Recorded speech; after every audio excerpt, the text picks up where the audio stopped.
in the collection at these stools from Zambia and Zimbabwe. There were quite a bit of them. So I said, that might be something. What kinds of things can that tell us about this region and exhibiting and making sense of this culture and history in ways that are exhibitable, right?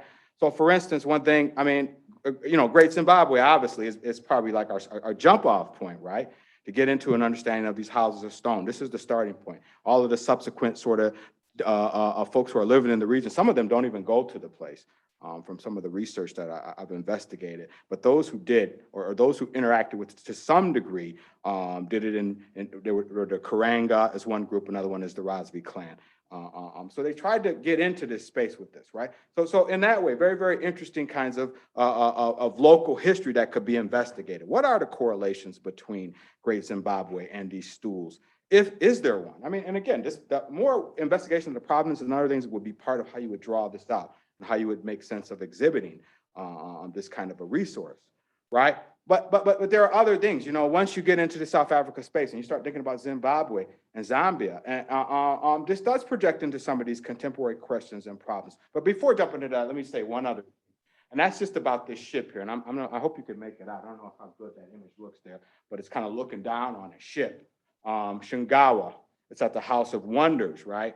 This museum in the region. And it's a very interesting one because it's sort of, again, we get a documentation of these folks as seafaring people, right? We know, I mean, for instance, Diodorus in the 1st century BCE makes mention of Ethiopian pirates who lived north of Somalia, right?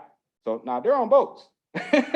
So this is an idea of this. And there are also very, very readily accessible documents that sort of show us how folks on ships, for instance, leave this region, Axum ships, and going over even as far as into Southeast Asia. We have, I mean, very documented correspondence. One of these traders will come back with these golden coins that are directly from the region, right? So this is suggestive of some things, right? And the ways in which we can think about this region.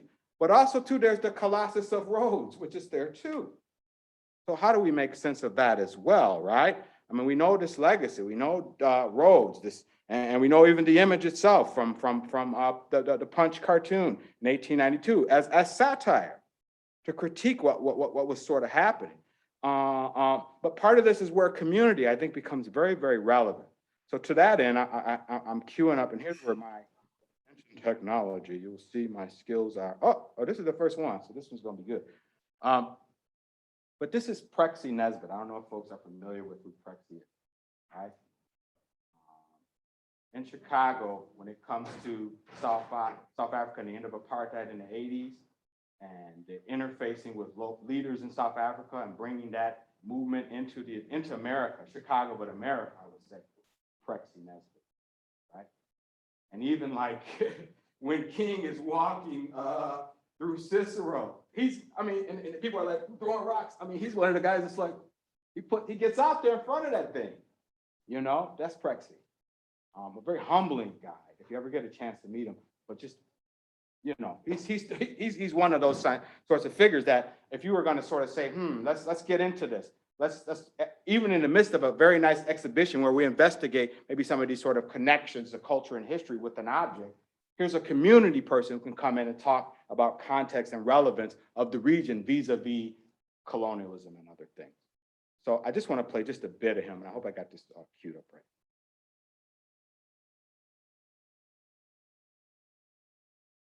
I don't hear any. I do something wrong here, maybe.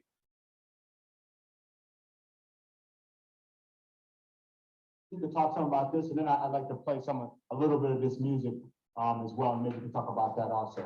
But this really impressed me in terms of thinking about some of what was going on in this history. And you say what's happening today in South Africa is not a race war. It is driven by national liberation movements, Namibia, SWAPO, Zimbabwe, Patriotic Front, South Africa, ANC, and other forces, some of which are yet in formation to capture their own historical destinies and control their own resources. What the liberation movements are up against is a post-Nixon Ford, post-Kissinger, and Vietnam well-oiled machinery, which is equally committed to preventing or at least containing and isolating the thrust of the South Africa liberation movement. And like when I thought about that in the context of the history of someone like Cecil Rhodes I think about the Rhodes Scholarship and this affiliation he has, this idea of him working on behalf of the British to really sort of get at that goal there and create this very apartheid, very separate racialized community. And then along here comes Zimbabwe with this independence, right? I just wonder what some of that meant, what that symbolized to people, even in the wake of, maybe people have things to say about Mugabe, I'm not sure. I know there's some problems there. But one of the things people should know is that Rhodesia was named after Cecil Rhodes, who was this British entrepreneur, colonialist figure. That's all he was. And so when the ZANU and ZAPU were formed and were named the Zimbabwe African National Union, Zimbabwe African Peoples Union, they were named after this great civilization that had once existed in that part of the world. A civilization that had relations all along the east coast of Africa, relations into the Indian Ocean. The Zimbabwe civilization was a tremendous development that was killed by the forces of British colonialism and those who were the settler colonies, many of whom came out of South Africa. They killed that in an effort to get at the mineral resources and to turn that population into a source of cheap labor. So, and I mean, not to interrupt, but I know you know the rest of how this goes, right? You know how some of this narrative plays out. So I don't want to, just for purposes of time, I like to move on, but you can see the context of this and the way you can deal with things very, very early in the beginnings of these. You can use the idea of Great Zimbabwe and the Shona houses of stone as a way to project some themes and concepts and deal with sort of future and more contemporary issues as well. And so those kinds of connections, I think, would be very, very, very unique in that context. So let's go to another one.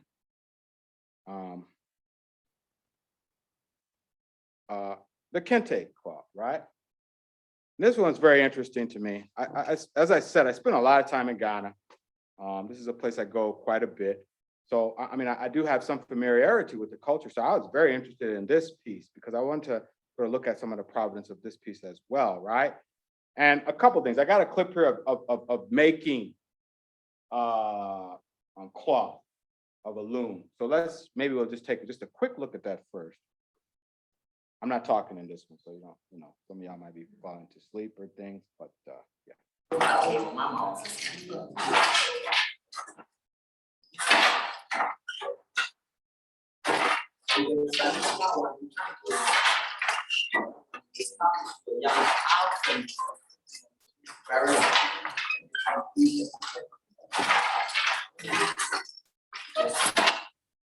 All right, I want to go to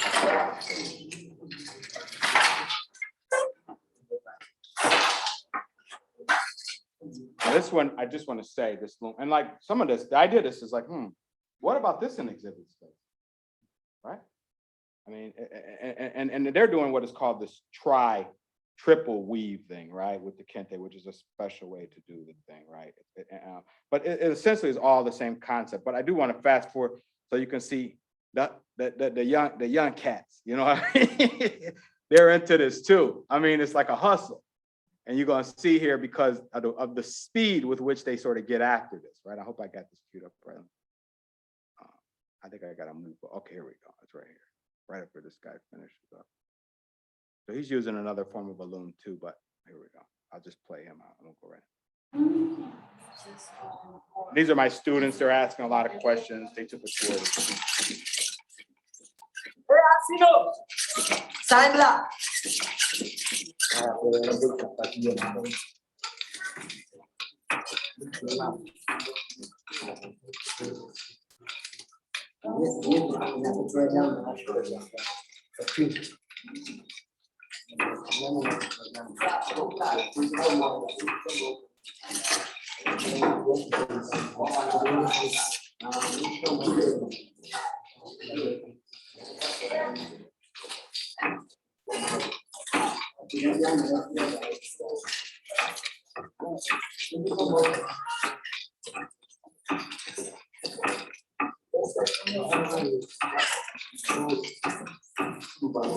you see those are and actually, it comes from these, they make long strips, and then they ultimately just sort of weave them all together. In fact, my shirt is kente. One of my buddies made it for me, but it's just, they take the three, they stitch them together, but you could see on the weave, like, you got to have your mask on to come up and touch.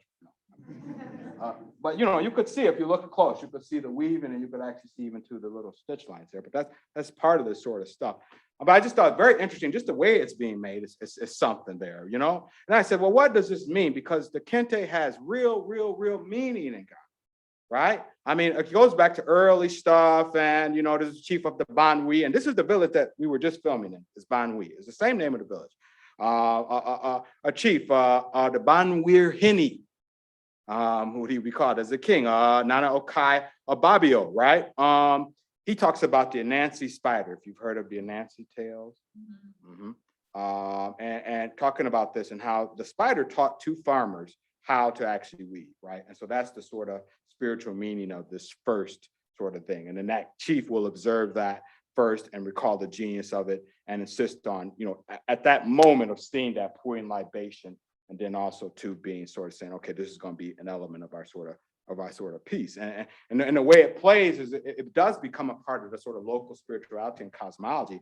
If you think about things like Giami, which is like, again, sort of looking at African spirituality, right? I mean, the presumption is in a lot of cases that they're very, they're sort of poly, many gods, multi-deities, all these earth-based divinities, all these different ways. But the idea that, and this comes from really sort of looking at this up close and looking at some of the archival evidence on this, that there was a central god figure, Giami, always, right? It was very impactful for me, Yankopon, right? And you see that name come up, right? I mean, if we want to get really diasporic, for instance, the same name, Yankopon, is a very similar name that is used by the Maroons up in Jamaica, up in the leeward side. It's called Yankopon. Acapon. Told you I was going to beatbox. It's called Acapon. So very same, but those Maroons who come from there, being and believing in themselves as being mandated by God, hence the name of the town. And they do wreak havoc on the British quite a bit in the 18th century, vis-a-vis resistance to slavery and other things. They have to move those Maroons out of there ultimately, because they threaten the island. But that just gives you some idea that the nature of this culture and the way it may sort of extends over places and things. But on the cosmological side, you got some things, right? So we go back to our club just a little bit, and we can look at and begin to see, like, that zigzag is called the in chin, right? This in chin, right? And what does it sort of suggest, right? Life is not a straight line, right? The zigzag of life, a symbol of prudence, a symbol of spiritual purity, and also of honoring one's achievement, right? But there are other things in there too. Obakofo Muman, right? Which is affiliated with this symbol, right? And what does that begin to suggest, right? An individual does not rule a nation. It expresses this idea of governments, participatory democracy, and also a warning against autocracy. Again, I mean, just in the Kente cloth itself, we see a very clear counter narrative to the prior presumptions of chiefs as autocrats. And yes, some are. I mean, so we know many leaders get excited about autocracy. Unfortunately, right? But the idea that a cloth would have woven into it these kinds of morals and maxims of the society, I think is very, very important stuff to want to convey, right? And then to, as well, on the sort of technology side, one other thing I just want to show here. This is Fort Amsterdam. This is one of these slave castles, but it's one that has a close connection to North America and the Comorati Maroons. So this is just what the fort came, right? And it impressed on me, wow, the way someone could actually tell some of this story. I mean, I myself am doing some of this myself already, but I just thought about maybe the local lens, the way the local perception of this history, of this space, of this place, of slavery, of colonialism, of contact, of gold exchange. The diasporic perspective, we have some insight. We're ready to offer them, I think. But I think it's interesting to slow down and sort of get engaged with the sort of local concepts and context. And again, and it's showing this technology in a very, very, very effective way. It's used here. All right. And then one more little short clip from another one of these talks that we had. And this one was with just a bunch of folks from Ghana came in.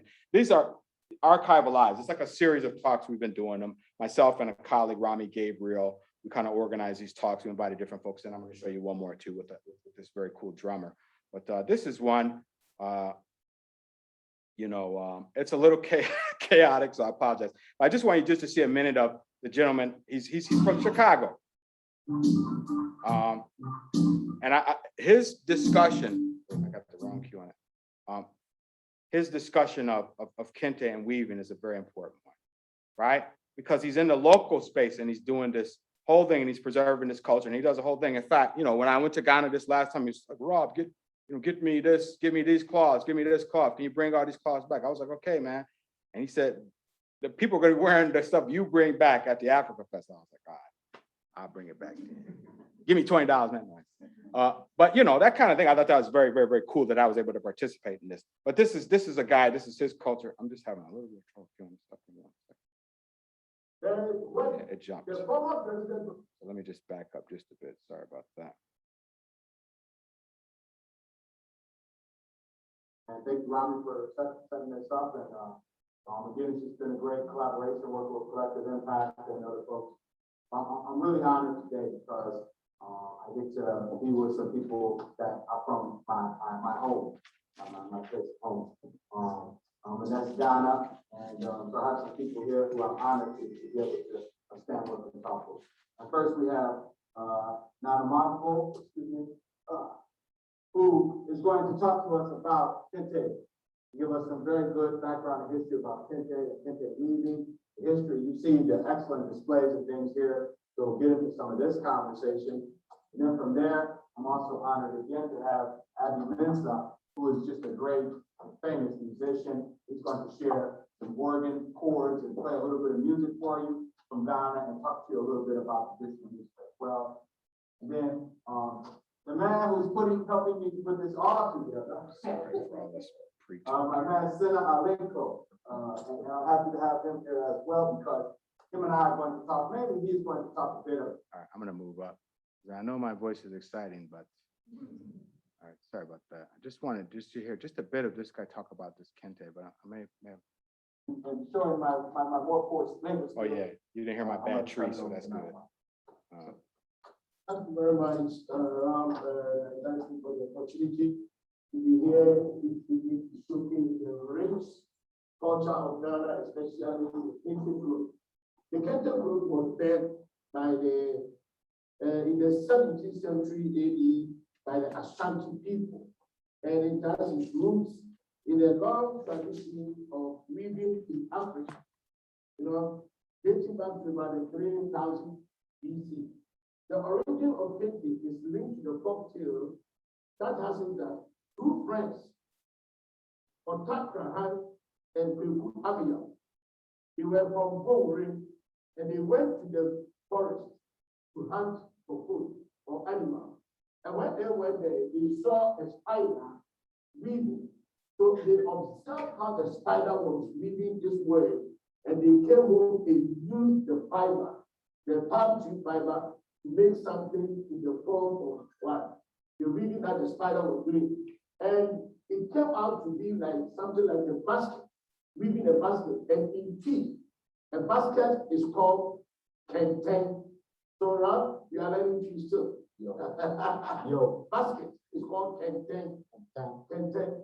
So the name kente came from the word kenten because of the way it's woven, But it goes on and on, but you can sort of see. But I think what's really unique about what he sort of represents is the many sort of community folks here locally from various places throughout sort of the African diaspora, different sort of diaspora, who have very, very, excellent knowledge of their culture and history, and are integral to sort of making and understanding and this kind of thing. So in that way, very, very significant, sir. Sorry about that. And then this is silk too. I mean, I meant to mention that because then that raises some flags because people started out making this with raffia and cotton. So why is this silk? And I mean, I think I know the answer, but again, this kind of thing is one that I think some critical examination further sort of helps us tease out, right? So let's go to this one, and I got two more. So if I start picking up speed a little bit, I'm not doing all right on time. You guys let me know. The Dahomey man, and again, this one brought some interesting things to the table, right? Relative to provenance and sort of context. How do you make sense of this? And if I'm not mistaken, this is a pretty recent piece, right? And so then what were some of the purposes of it? And then in that context, it made me think some about, again, the Dahomey, they have a close connection to this region, right? I mean, especially if you think about 1893 and the Columbian Expo, but even prior to that, in the labor statement, one of the largest groups of folks who come to Illinois country are the Fon Bee people. That's a very interesting sort of component there too, at least based on the evidence of the slave trade database. And it pretty well bears that out. Compare that with some of the other writings and other things. The numbers are, you can always debate those, but they're getting pretty close in terms of specifying things and identifying, especially when you can go to ships and look at shipping records. It gets pretty close there, right? But how do we make sense of that? And again, I thought about this because if you put it in the context of maybe the legacy of putting people into zoos, the sort of midway plaisance sort of legacy of this sort of maybe of cultures, you can see where you can get into the real critical kinds of spaces of that. And for me, while I don't want to sort of underplay the value of this kind of thing too really sticks to me, right? I mean, like, this is another person's, this is a book from the period that looks at some peoples and just sort of shows different peoples in traditional clothing, right? And I wonder, given all of the negativity and the caricature and the satire, of this era, I mean, how do these people look? Is there an attempt here maybe to depict them in a different kind of way? I don't know. And if you read the writing, you're gonna be like, oh, I got the answer for you right now. It was from 1892. I can tell you, but and that's why I had to catch myself, what else could maybe be sort of inferred here? Because it's seemingly, I mean, this is interesting. They're at least trying to say, okay, this is this person, this is what this person does, and this is who they are. Period. Right? I mean, look at.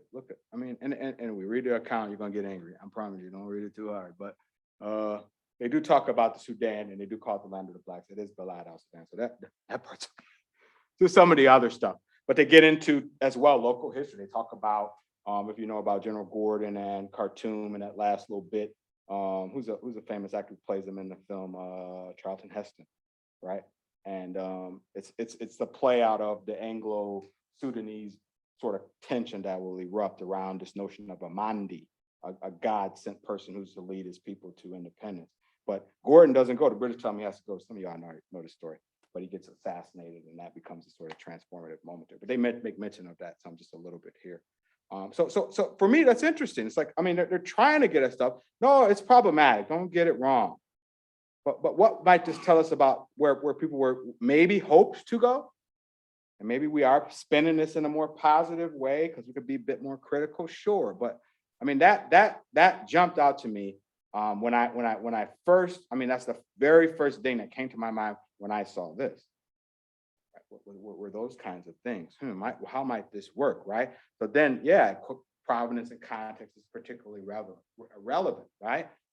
So too are some other things, I mean, in terms of cosmology, you want to be looking closely at the voodoo. If this is Dahomey and this is where this is actually found, and this is what this seeks to depict, on one of the first sort of inroads into gauging African culture and history, from my learning, both in reading and research, but also too locally on the ground, is spirituality and cosmology. I mean, if you're not going to learn language, and we probably can't learn all these languages, we can begin to practice and learn spirituality and cosmology. So what does voodoo teach us, and how might we use that as a way to sort of talk about some things? And we know we got aspects of this. We can talk about the hot aspects of voodoo, the things that people make the cheesy movies about. We can go all the way there. We can, hey, let's do the skeleton key, But wow, to hear Martin de Souza tell me what freedom means in voodoo was like a transformative moment. It mean I couldn't look at it the way I looked at it anymore. right? And we know the film's coming out to talk about this history of these women, which we're calling the Amazons or the women warriors, right? The Ahosi and Ahosi women, right? Of the Alada dynasty. And if the film is on par, it's going to bring up Teg Bazal and Wanju Lee. You're going to hear those names. You probably say, what? Don't ask me to say it again. I probably can't. No. Teg Bazal and Wanju Lee. You will hear, if you hear those names mentioned in the film, they're on the right track here. Because that would reference then that moment in the Alada history where a woman does step in as a regal, as a head of state and rules in concert with this other, her cohort, and then ultimately too, some of the beginnings of these two roles, right? And this is another thing we want to delineate. Folks will talk about them as warriors, but there's also these who act as bureaucrats and other representatives of the state, right? So imagine these people getting caught in the net of slavery as women coming here with bureaucratic expertise, knowing that they can interface between states and relegate it to what it will be that slavery will bring about, right? Those kinds of things, right? And so then it gets you into the space where you can look more closely at some of these sort of questions and problems and ideas, right? Zora Neale Hurston's book Barracoon, right? When she talks about the capture, when she talks about the remembrances that I believe the name is. He calls himself Kofi, which is an Akan name, but he actually gets it in when he's going back and forth in the country, back and forth between Dahomey and the Ashanti, I believe, if I'm not mistaken. But his actual name that he actually would be known by, he gives another name, which is a more of a local name. But all of that transpires is related to the Dahomey and the Alada kings, right?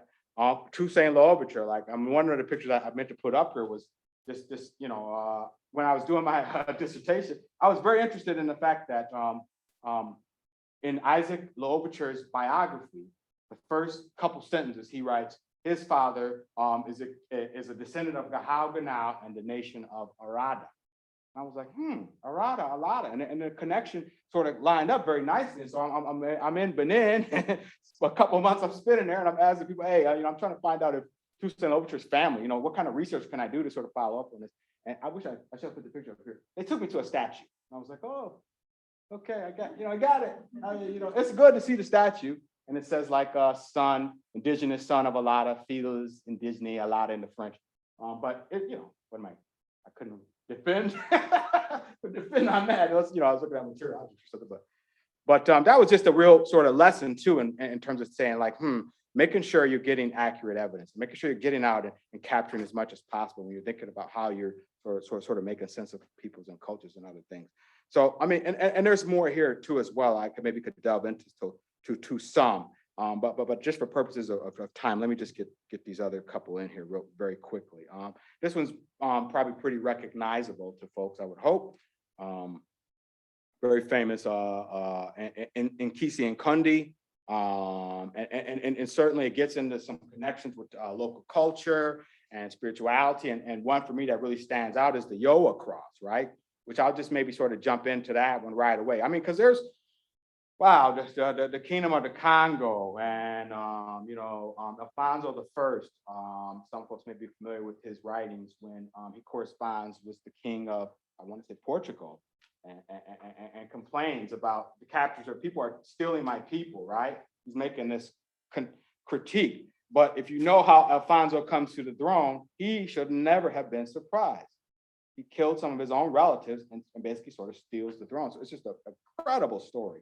And then all the stuff in the backdrop, of the diasporic stuff that's at work. At one point, you have these very violent warriors in the Congo who are capturing people. They're called the Yaga. And they're getting them sent over to the Americas, right? But they're so violent that even the Dutch are sort of saying, wow, this is more than what we wanted, this kind of thing, right? And at one instance, a Portuguese who's fighting with the Dutch at the time, Portuguese trader sort of jumps into the mix. He tries to, assassinate and kill some folks to cause some local disruption. He starts capturing people. It's a whole sort of chaotic situation in the Kingdom of Lesotho, right around 1619, by the way, right? When slavery was hard and fast, well, the unique thing is that maybe 500 or 600 people get captured and brought over to, I believe, Brazil, and the Dutch help the I mean, pay to actually get these people get brought back. They go back to America to find these people because they're illegally taken, and they go and bring them back, right? So even in there, you got, I mean, what a unique story. I mean, this is just in the region. And if you think about that in the context of West Central Africa, and, you know, the slave trade database, if some of you are familiar with this tool, you know, kind of documents that, you know, more than half of the folks who come as captive laborers to the Americas come from this region. So this is very interesting stuff. And if, you know, just to touch back on that 1619 thing very, very quickly, it's at a moment when we presume the slave trade was up and in full pace and running, right? No, it isn't. Because why would that issue transpire there, right? And it doesn't mean that labor and other things and folks haven't recognized the potentiality of the exploitation of them and this kind of thing. But it just shows some progress and other things that work there that we could sort of look at.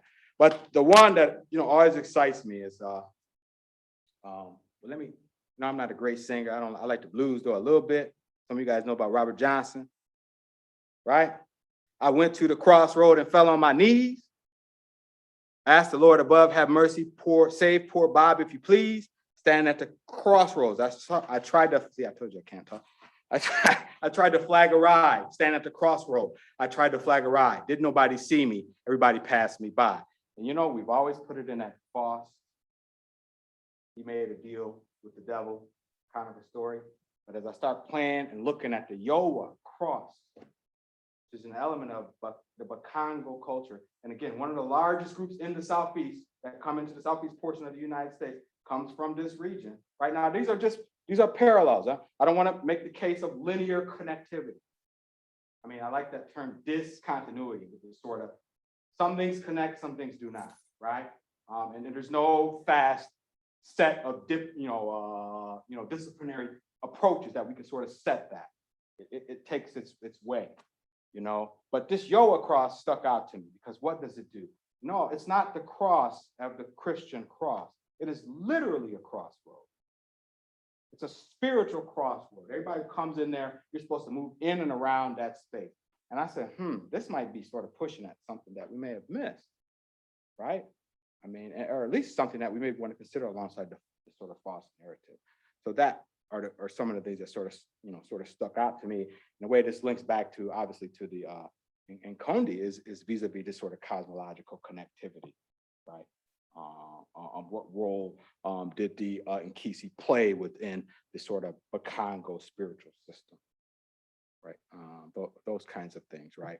And then, you know, some of the different places where I had the opportunity to look at some very exciting sort of versions of representations of culture, right? And then this thing just very quickly to show, I don't know how big, that's not very big, I don't think. Not at all, no, but yeah, if you can, there's a little cross there on the bottom. Oh no, that doesn't work. But there's a little cross there on the bottom that depicts this simple Yoa cross. The basic form of the cosmogram is a simple cross with one line representing the boundary between the living world and that of the dead, and the other representing the path of power from below to above, as well as a vertical path across the boundary. Marked on the basis of colonial ware bowls found in the bottoms and slave quarter sites in South Carolina suggest that more than 150 years ago, African-American priests used similar symbols of the cosmos, right? So, I mean, I'm sorry that's so small, but that kind of thing there is, again, very, very, very, very interesting and compelling stuff. And then the last one here, it's just the Yoruba drum, right? And again, I got to some interesting kinds of sort of questions and inquiries. And again, you know, cosmology, you know, is important there to remember, you know, in terms of beginning to investigate and talk about the use and where the drum and how the drum originates, right? Because there's a close connection between the use of the drum and the voice, right? And the sort of oracular thing, especially in the emergence of the talking drum, right? They're sort of very interactive with each other, right?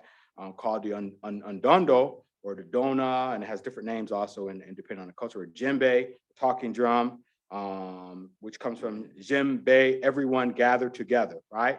And even something like this gets us a nice throwback. I mean, because, you know, its origin points go back to very early traditions, right?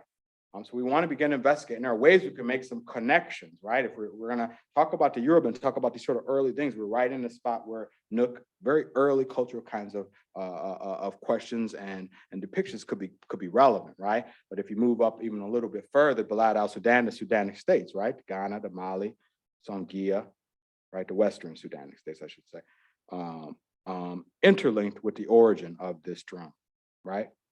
The griot, very closely connected with this drum, right? And then even in other cultures, the Abeng and the Akan tradition, close intersection with this drum, right? And then this brought up other kinds of things, the return of the artifacts from the, looted from 1897 and maybe getting us into questions around provenance and other things. Smithsonian actually returning some of their pieces. I mean, there was a recent article this summer that began to talk some about that. But then also to performance and community, which came to mind as well. And so let me pull up one of these final ones here, and then we can maybe take a quick look at that one here. And that is, yes, Chief Baba. All right, and now here again, we got someone, he's a Brooklynite. But the reason why I thought he's good is because he connects to something here local. If people know about the AAACM, right? American Association of Chicago Music. Yeah, I mean, which is very, very important. And these are some of the artists that he would have been performing with, would have been some of these folks. In fact, Randy Weston, if you know him, is another person who's part of this sort of collective, and he was one of our invitees as well. So I just want to cue him up coming in on this drum, because you can kind of hear this sort of talk in the way he's sort of playing it. This is my last foray into bad technology, so you have to bear with me one last time. All right. We are calling upon, hey.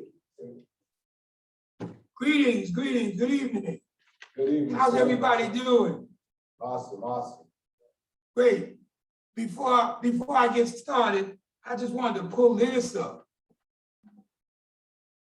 Cool. Wow.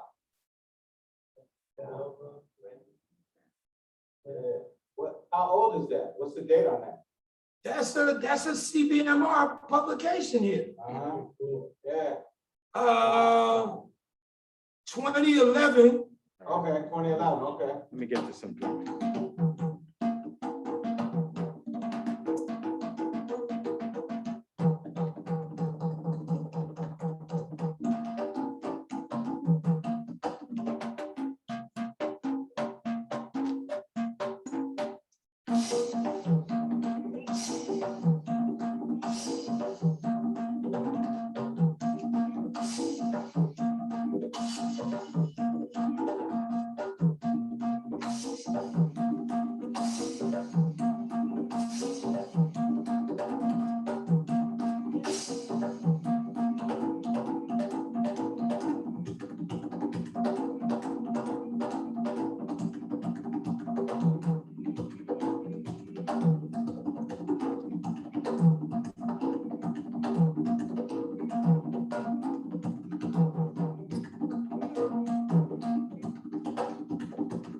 Like in that area. He's not hitting the djembe there, but I think the thing that really was like jumping out at me there, and there's another clip where he is using the djembe, is this, again, this idea of these connections, right? And the drumming and the history of the drumming as even an American phenomenon, right? If this guy's 80 some years old and had a traditional drummer teach him, who taught him? And I, like, when I heard that, I was like, oh, this is very interesting. It gets into the kind of things. And then maybe on the exhibit side, just thinking like, wow, if we think about the value of the drum within the sort of African cosmos and just in the 5 examples I've suggested, it makes it very clear that the drum is sort of integral to how we depict and represent Africa. And so that's one other thing that I think has to play a sort of pivotal role. So when we think even about the space, how does the drum fit into that space? Right, those are the kinds of questions I think that would raise. So that's about it. I can keep going. If you got, that's what I tell my students. Y'all want some more? Be like, nah, dog. Wrap it up, man. Wrap it up, buddy. But you can, I mean, you can see some of these connections that can be made. I'll go back to just this little page here. And just to sort of think about these things, right? How looking in different museums, how the application of technology, right? Some of the theoretical questions that could be worked out, right? Localness. I don't think if that's even a word, but you know, when you get past a certain age, you could just make up words, right?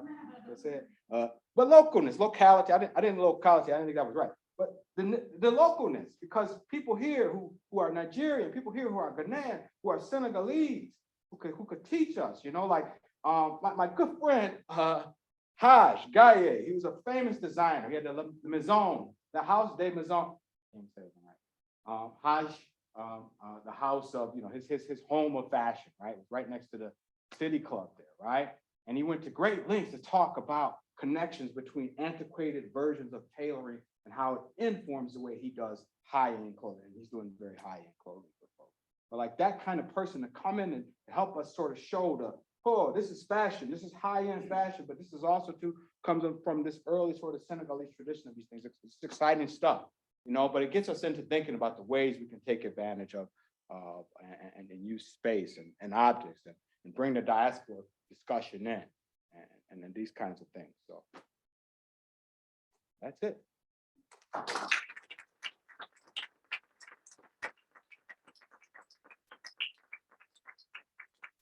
I don't know if there are any questions or comments.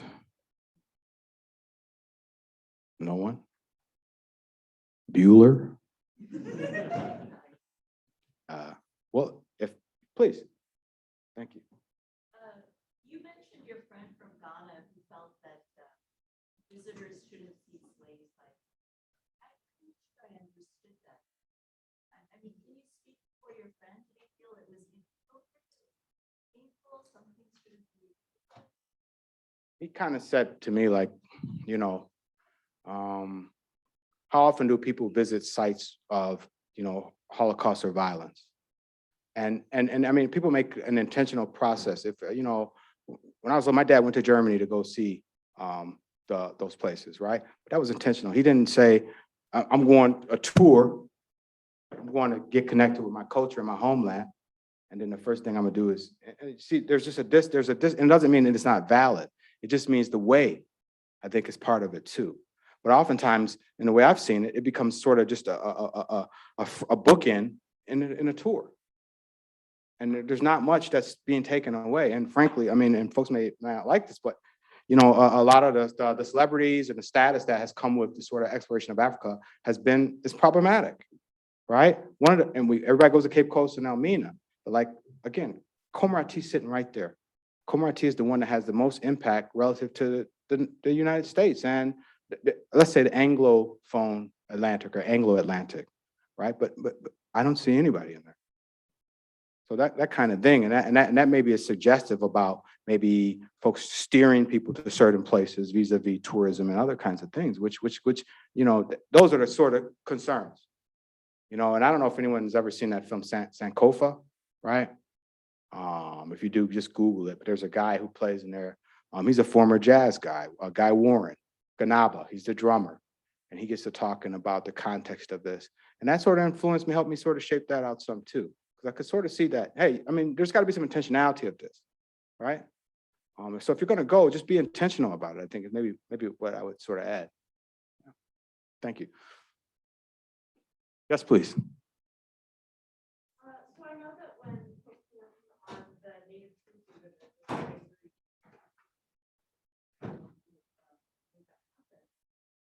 there were questions about balancing making an exhibit for the members of that community in a way that resonates with them and doesn't feel like something that they already know, but also finding a way to make it, you know, opening up to people who either are not from that culture or even if they are, don't have those, you know, traditions and connections currently in their lives. Mm-hmm. How do you balance those two audiences? You know, making it relevant for members of that community and people from the outside. It's process. It's a process. You're not going to get it. I mean, I could tell you an answer, but my answer is, for me, I'm in, like in the lab. I want to be in archives all day. I want to be dealing with pieces that exhibit this. Thinking about what would I collect, and maybe archives material, but also archives, transcript and written kinds of things. That I mean, what could a certain writing or piece of language tell us that we can put there that the scholars know is, hey, this hits and cuts open to a range of things, but also to, it's amenable to folks to be able to say, I can look at this, I can think about this, I can continue on and begin to investigate and consider the impact that this may have on things. But I would argue that the folks who are being depicted should certainly be in the center of that process. Yeah. I saw another hand or two. Yes, please. This may be a little bit of a charged question, but I'm interested in what you think about the modern diaspora and how you would focus on that. By that, do you just mean like Africans coming here and other things? Oh, yeah. No, I would totally make a big deal of it. It's part of the narrative. Like, for instance, like my good guy, Nana Marfo, he would be okay probably with me saying this, but he has trouble going home. They make it very difficult. And some of you maybe know what I'm intimating at in terms of, visas and passport and all this kind of thing and getting everything together. That's a real challenge. What kinds of immigration resources are actually here for folks when they come from abroad, right? And that impressed me, because when Black America, other folks come to these countries, people sort of make sure that they sort of have something. It's just not always in the best place, but I see that. But I wonder how sort of we function in that space. And then it's just great narrative, this guy happens to be like a driver. And I just thought about, how does he remember home? And I wonder if what would he say if I said, what's a Nancy mean to you, man? Well, I've asked him. And then he just gives me something that's you can see him coming Chicago and backing into Ghana, so that's very unique. But I think it's two-way. Another frustration with me is like, I go abroad, I get to these places, I meet different folks. We work together to try to come up with effective solutions and things. We're always on the same page, but I'm always like, my good colleague, who's a very good writer, a faculty person, he should be coming back and forth, right? That's how we're going to really set this bridge to have some real impact, I think, culturally, is to sort of think more critically about that. So I think it's the right question. Yeah. Anything else? One more question, please. Yes, please. I know I kind of tried to mention this earlier, but you mentioned Anansi and Udon. And I'm just wondering, have you seen any good exhibitions on those parts of African culture, like the non-Christian person? The two best I seen on the Anansi was in Ghana at the Ghana National Museum, where you go inside. There's a big, huge web. It's like, Oh, that sounds so cool. like don't let that thing follow me, Doc. No, it's just new, but very nice. Very exciting, and it's a big spider in the middle, and they use that as a way to get into the gold trade, Sudanic Africa, and the connections there, and they just have all these different pathways. So I was like, hey, I like that. And then Voodoo, I have to say again, it was at it's not the Ouida National Museum in Benin, which is like the Castle Museum. It's not that, it's a different one, but spectacular.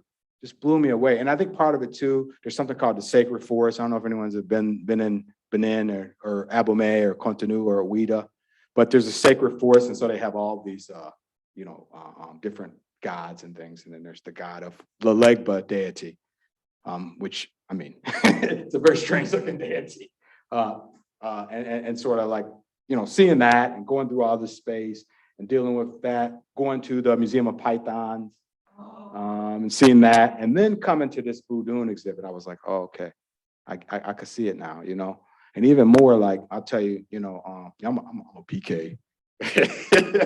So I go to church all day, and I remember I was telling my mom, I was like, yo, I just went to a Voodoo ceremony. She's like, really? She was really taken aback. And so we were talking about it. So when I said, when I used to play drums in church, the speed of those drums, same speed. And that stuck me. And I started talking to my mom about it. And I saw a crack. It's a little crack of light in there. But she wasn't really trying to hear too much of that. But so yeah, I think the local stuff. So like even that, like how do we look at what local museums are doing and use that in a way to sort of inform the work that maybe we would want to do, that kind of thing. Yeah. So. Leopards, I have to ask. Oh, leopards. I didn't see any myself, but I mean, I'm not sure they're around them, you know. All right, that it? Thanks a lot, everyone. My honor. Thank you very much for allowing me to talk to you today.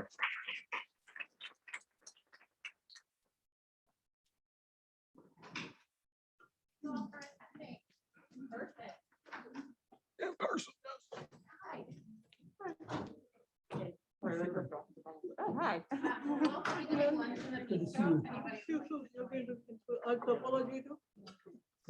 Hey, guys. Are you still living in Hyde Park? Or are you living here downtown? Good to see you. How often are you coming in? Well, where you? Yeah. Yeah, good. Wait. No, I've never met him. I'm gonna say hello. Okay. Very interesting. Go ahead.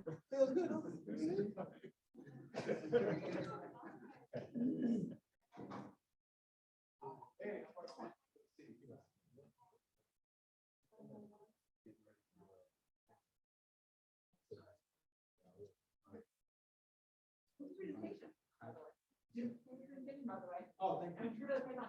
Oh, yeah. Google it. You'll see. You're like, oh, I'm a visit, but I'm a look. No, that's great. Thank you. I appreciate it. Thank you.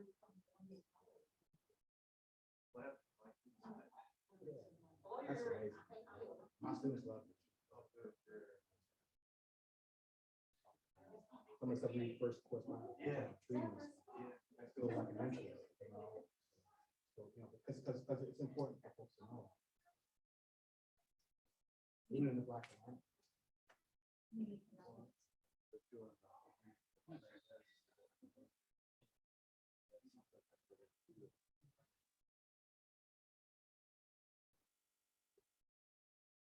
Yeah. But there is like people forget that there's the French history of America, which is Creoles and everybody's here. So that's funny that not everybody.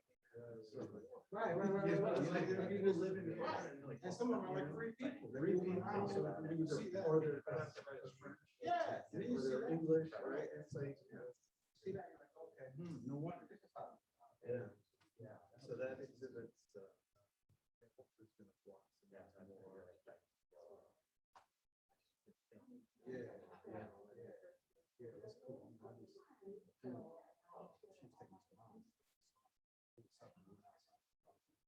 Earlier version of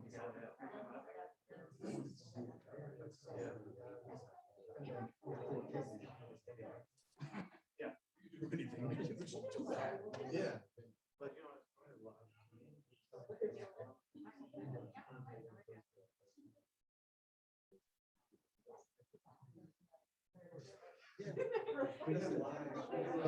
know,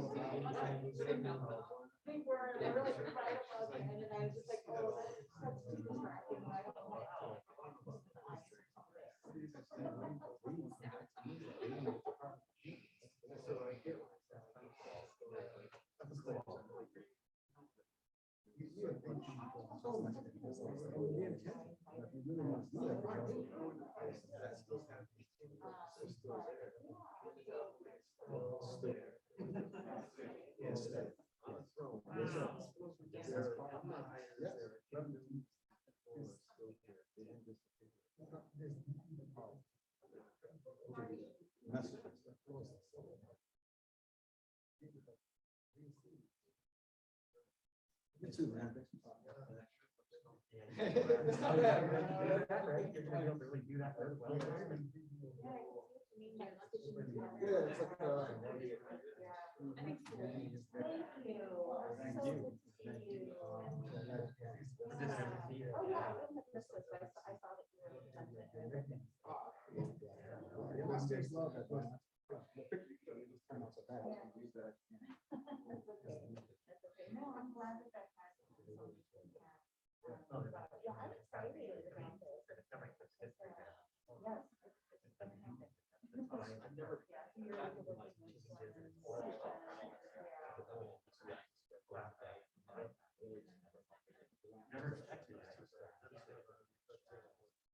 Well, I saw him a lot.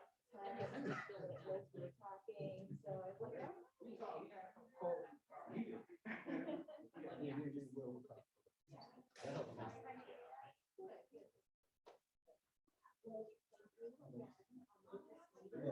think it might be coming. I'm not sure. Yeah. Yes, I do. Yep, it's on the email. Okay. Oh, we'll give it. Yeah, we'll take it. Okay. Cool. Okay. Perfect. Awesome, because there was one who actually really wanted to link with you. You were going. Yes, yes, I remember. Down for a little bit. I got a meeting a little later, but I wanna. Yep. We're talking about the same, his name is going on. Yeah. But, yeah, I'll make that. Grandson. Thank you. He just turned one. Oh, okay.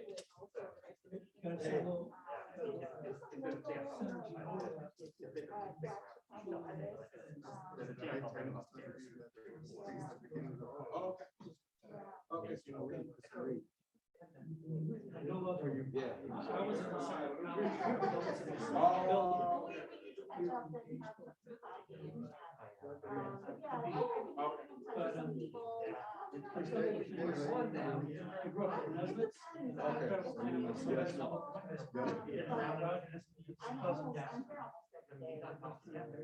Wow. You may be the best person to set that meeting.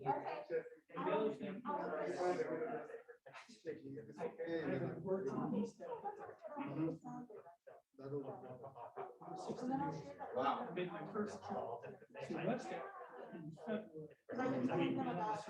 Okay. And, when I told them, Yeah. we were exactly like you have these guys. Kicking along,